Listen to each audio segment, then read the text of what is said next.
Hi everybody, welcome back to my channel. If you're new here, my name is Lori. My husband he had heart failure. He's had a heart transplant. He has muscular dystrophy.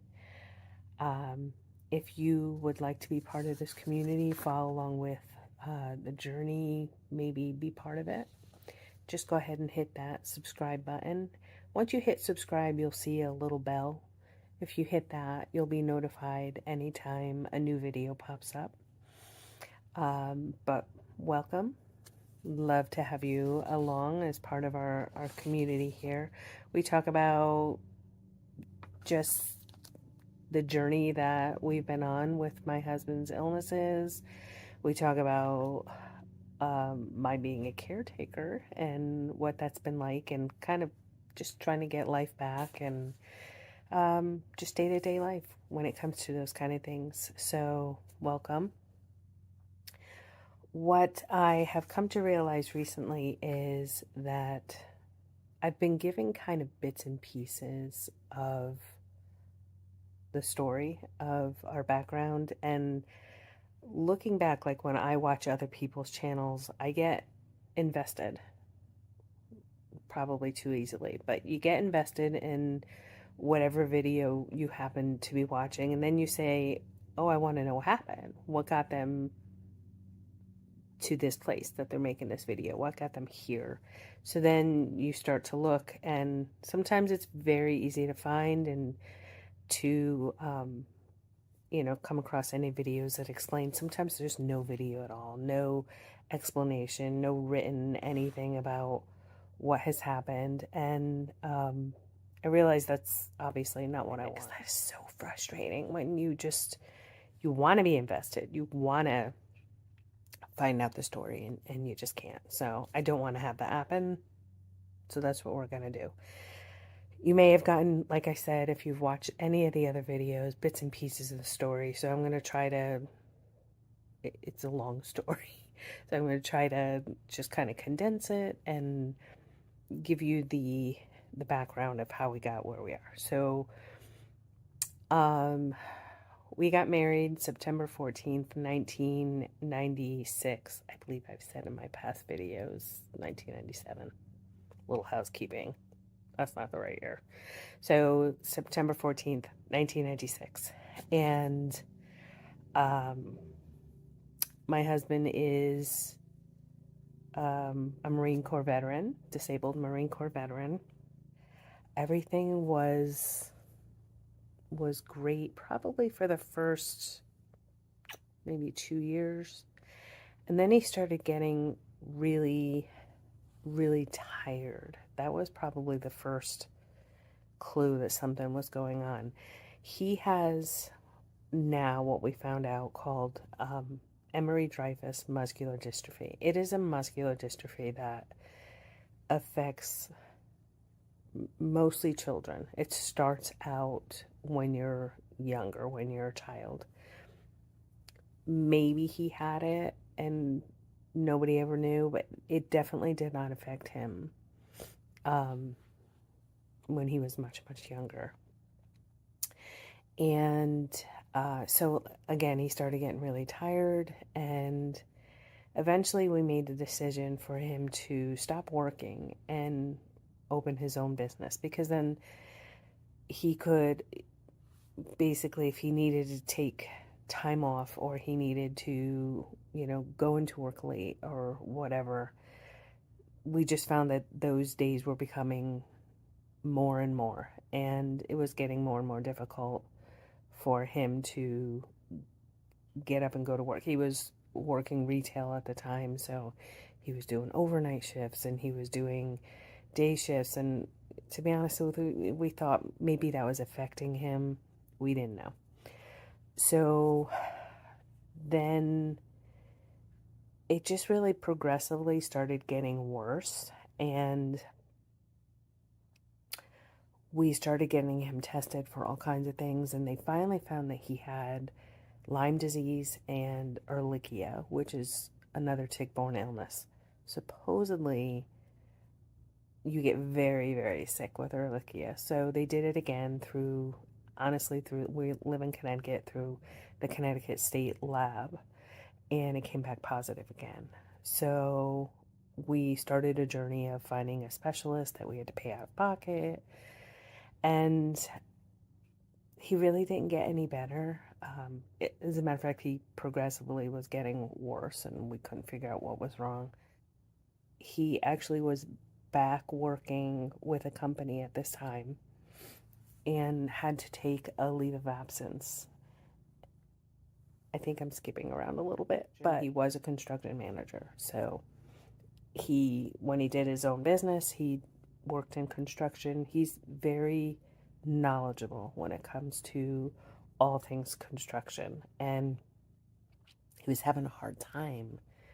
I remember like building something in our closet, and I found him in the closet just in tears because he just couldn't wrap his mind around what he had to do.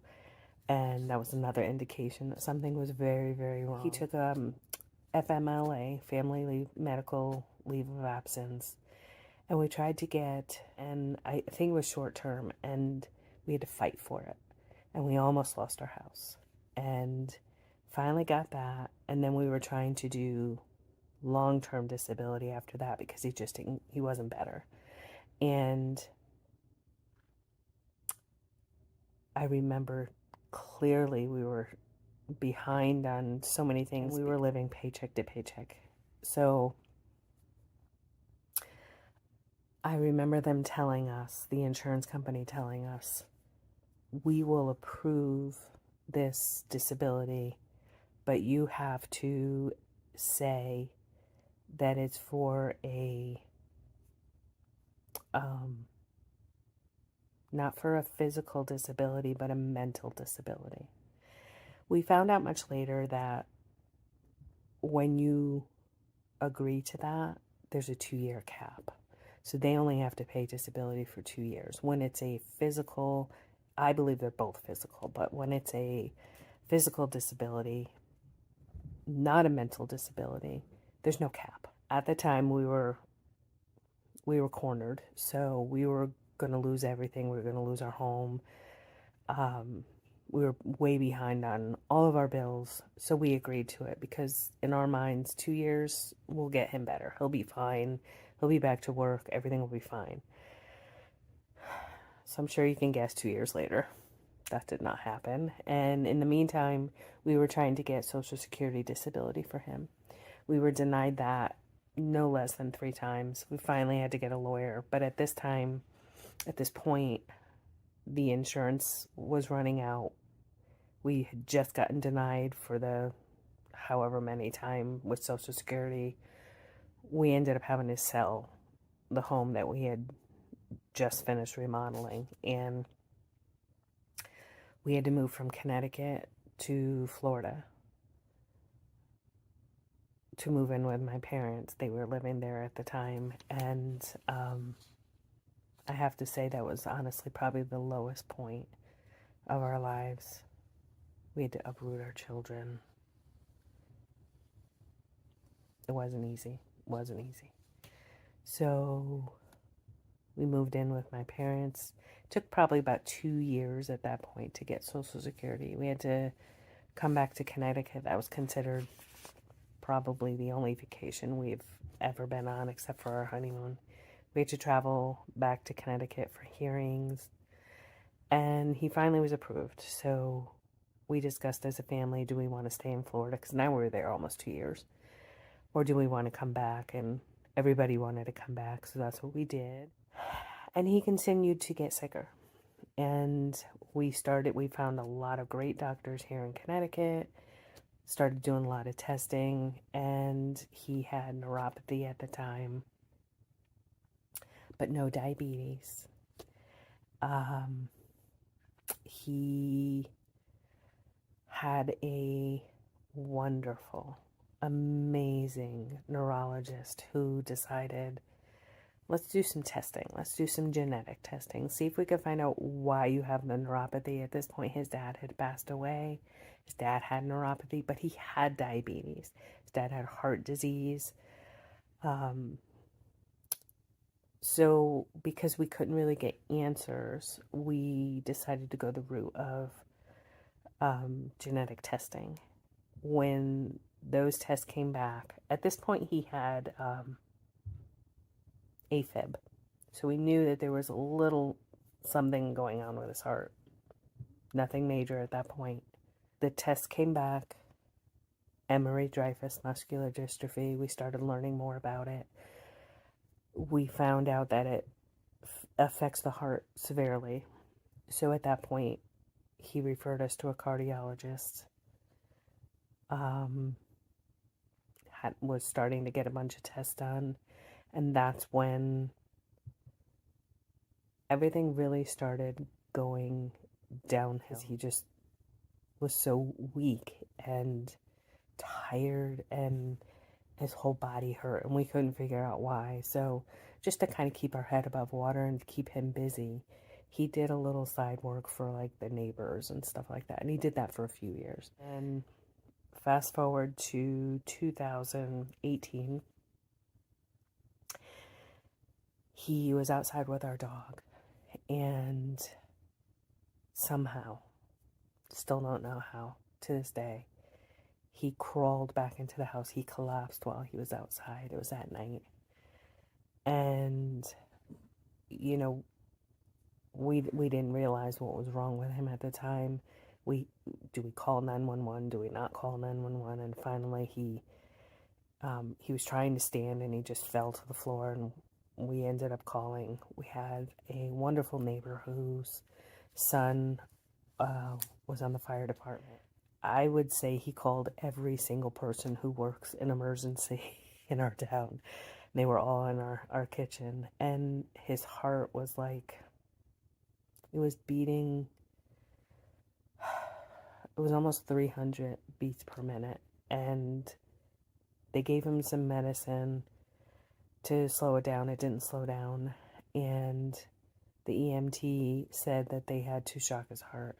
I remember asking, if that was something we had to do. And I remember him looking at me saying, if we don't do this, his heart is going to explode. So while he was still awake, they shocked him. And I probably, for the rest of my life, will never forget that scream.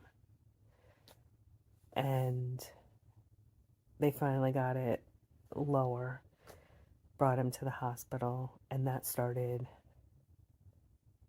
this journey where we realized that the Emery-Dreifuss had gotten to the point where it affected his heart. How he did not die out in that yard,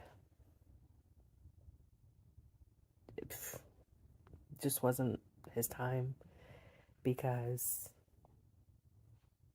we have heard so many stories about people just, that is the lethal thing about Emery-Dreifuss muscular dystrophy. The heart. The heart is the only thing that will take your life with that muscular dystrophy, from what we've learned. But he ended up having to have a pacemaker and a defibrillator, and his heart just continued to get worse. Right in the beginning, we found out that his heart was failing, and eventually he was going to need a transplant. No idea how long that would take. So when you have heart failure and you're going to need a transplant, you have to get, there are stages that you have to go through, and you have to get to the worst stage. And then they refer you to heart transplant. And then from there, you're literally the healthiest person.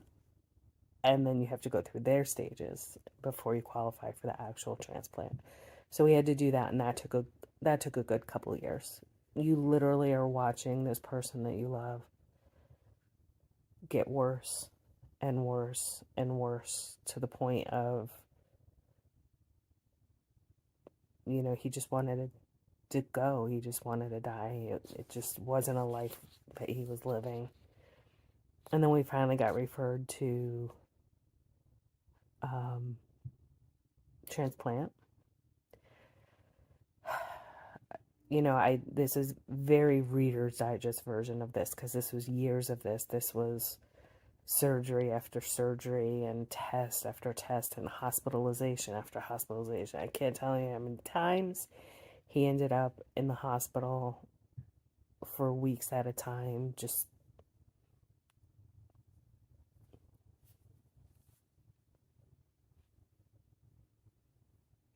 it's a long journey,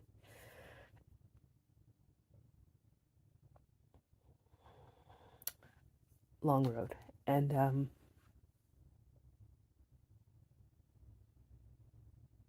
it definitely has taken a toll on him, oh, so much, and all of us, the whole family.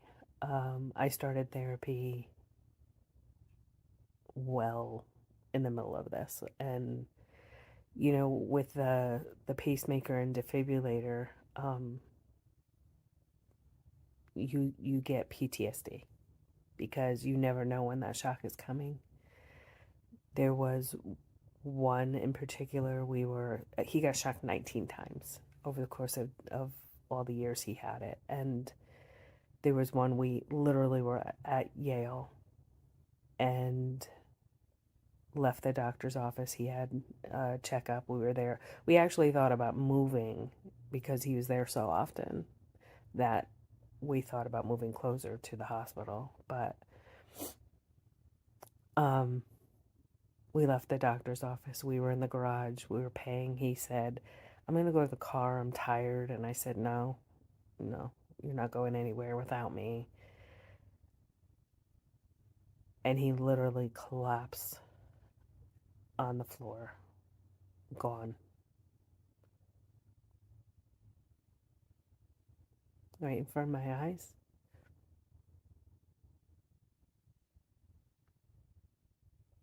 And all I remember is screaming, "Don't you leave. Don't you leave me."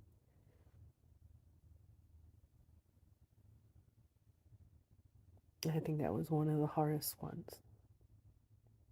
And he ended up in the hospital a couple weeks after that one.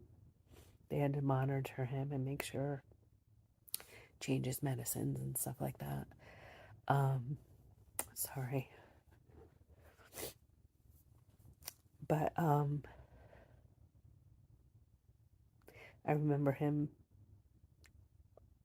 my parents were in Florida, and my uncle came down, my mom's brother, and he was sitting with me. And I remember looking at him saying, "I think he's dead. They haven't come out to get me. I think he died back there." And it seemed like hours before they came to get me. And I lived that over and over.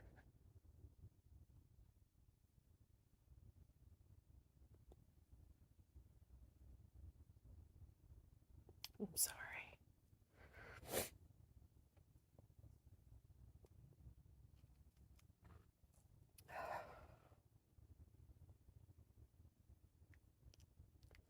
Pull myself together here.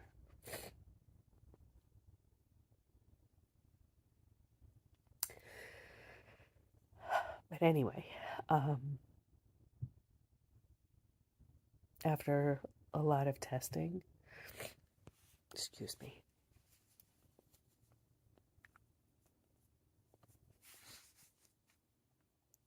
compose myself here. After a lot of testing, and a lot of time, he ended up in the hospital this past February. I think it was February.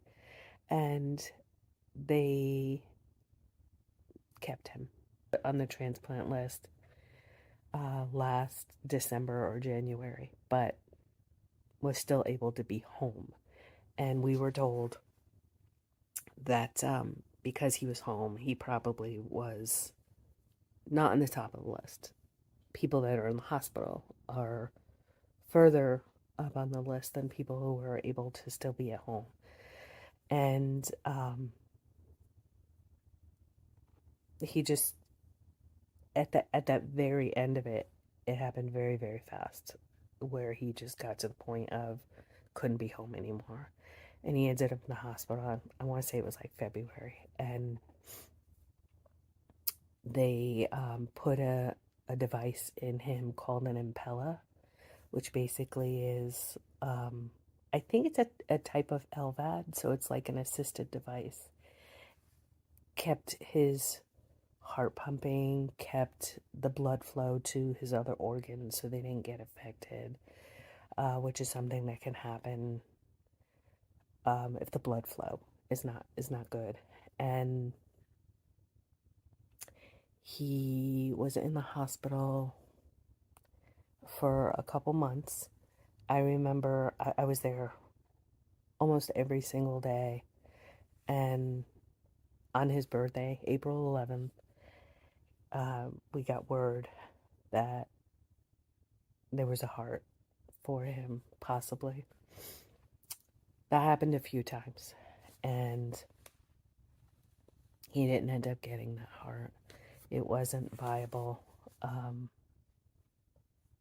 At that point, it was in God's hands. You know, we were very patient, very, if the heart went to somebody else, obviously that's what needed to happen. And I think you have to be that way at that point.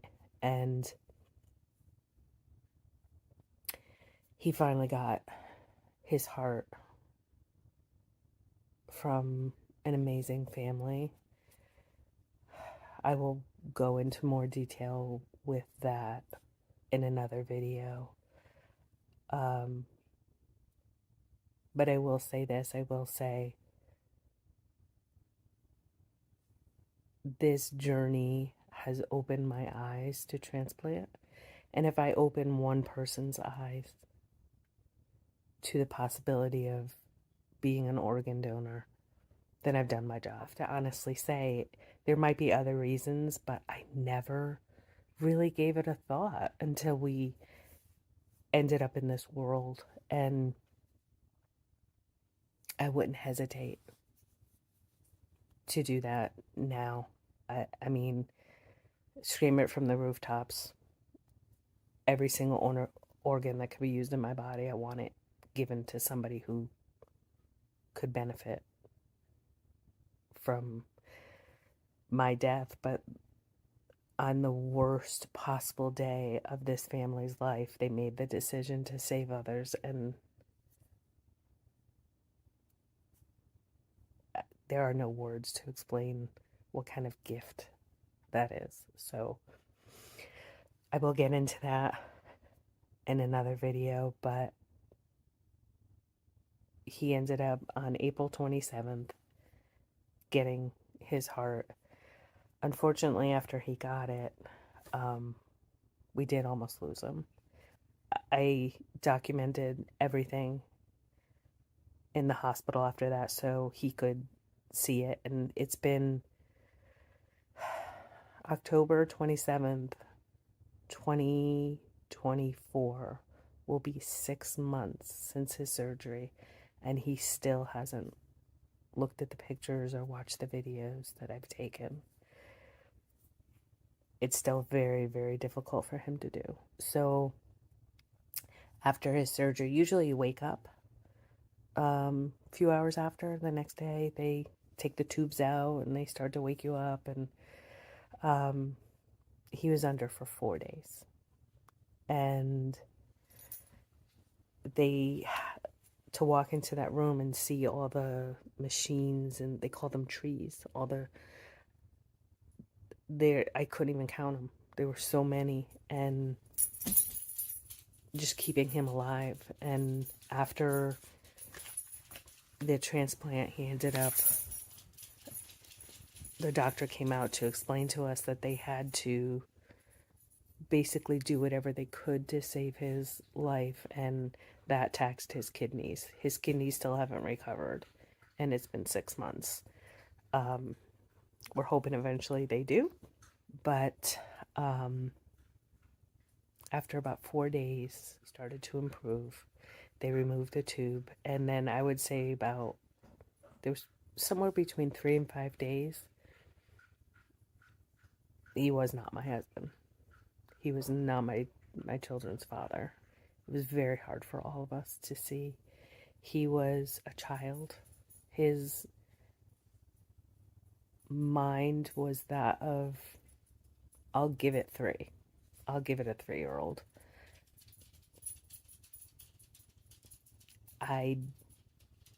At that point, I wasn't sure he was coming back fully, or if he had some kind of damage in his brain from all of this ordeal of everything that happened. And I was trying to just wrap my mind around, okay, this is our new norm. I'm going to have this person to take care of, and how am I going to do that, and what are we going to do, and how are we going to do it? And slowly, very slowly, he started to come back, which was a miracle, because I can't even begin to tell you. He just and he couldn't do anything. He couldn't move.